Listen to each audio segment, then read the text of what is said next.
അങ്ങനെ ആ viral pasta ഞാനുണ്ടാക്കി. ഇത് ഭയങ്കര എളുപ്പമാണ് എന്ന് കണ്ടിട്ടാണ് ഞാനൊന്ന് ട്രൈ ആക്കിയത്. പക്ഷേ ഇത്രയും അടാറ് ടേസ്റ്റ് ഉണ്ടാവുമെന്ന് ഞാൻ പ്രതീക്ഷിച്ചതേ ഇല്ല കേട്ടോ. നല്ല ക്രീമിയാണ്. അപ്പോൾ സിമ്പിൾ പരിപാടിയാണ് ഉണ്ടാക്കാൻ വേണ്ടിയിട്ട്. ഒരു പാനിലോട്ട് കുറച്ച് ബട്ടർ ഇട്ട് ഒന്ന് മെൽറ്റായി വരുമ്പോഴേക്കും ഒരു 2 ടേബിൾ സ്പൂണോളം വെളുത്തുള്ളി അല്ലി അരിഞ്ഞത് ചേർത്ത് ഒന്നങ്ങ് മൂത്ത് വരുമ്പോഴേക്കും ഒരു തക്കാളി ഒന്ന് പേസ്റ്റ് ആക്കിയത് ചേർത്ത് കൊടുത്ത് അതിൻ്റെ പച്ചമണമൊക്കെ ഒന്ന് മാറി വരുമ്പോഴേക്കും മുളക് പൊടിയും കുരുമുളക് പൊടിയും ചേർത്ത് അതിൻ്റെ ആ ഒരു പച്ച ചുവയൊക്കെ ഒന്ന് മാറി വരുമ്പോഴേക്കും ഒരു 2, 3 ടേബിൾ സ്പൂണോളം ടൊമാറ്റോ കെച്ചപ്പ് ചേർത്ത് കൊടുത്ത് ഒന്നങ്ങ് മിക്സ് ആക്കിയിട്ട് ഇനി ഇതിലേക്ക് പാല് ചേർത്ത് കൊടുക്കാം. പാല് ചേർക്കുമ്പോഴേ നമ്മളിപ്പോൾ എത്രയാണോ പാസ്ത എടുക്കുന്നത് അതനുസരിച്ച് പാല് ചേർത്താൽ മതി. ഇപ്പോൾ 1 കപ്പാണെങ്കിൽ 1 കപ്പ് പാല്. ഇനി അതിലേക്ക് നമ്മുടെ പാസ്തയും കൂടെ ചേർത്ത് ആവശ്യത്തിന് ഉപ്പ് ചേർക്കണം കേട്ടോ. കാണിക്കാൻ വിട്ടുപോയതാണ്.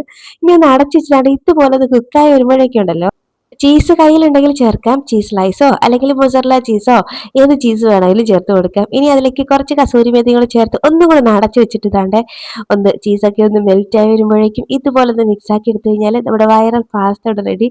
നല്ല കിടുക്കാച്ചി ടേസ്റ്റാണ് കേട്ടോ. അപ്പം ട്രൈ ആക്കാത്തവരെല്ലാം പെട്ടെന്ന് കൂടി പോയി ട്രൈ ആക്കി.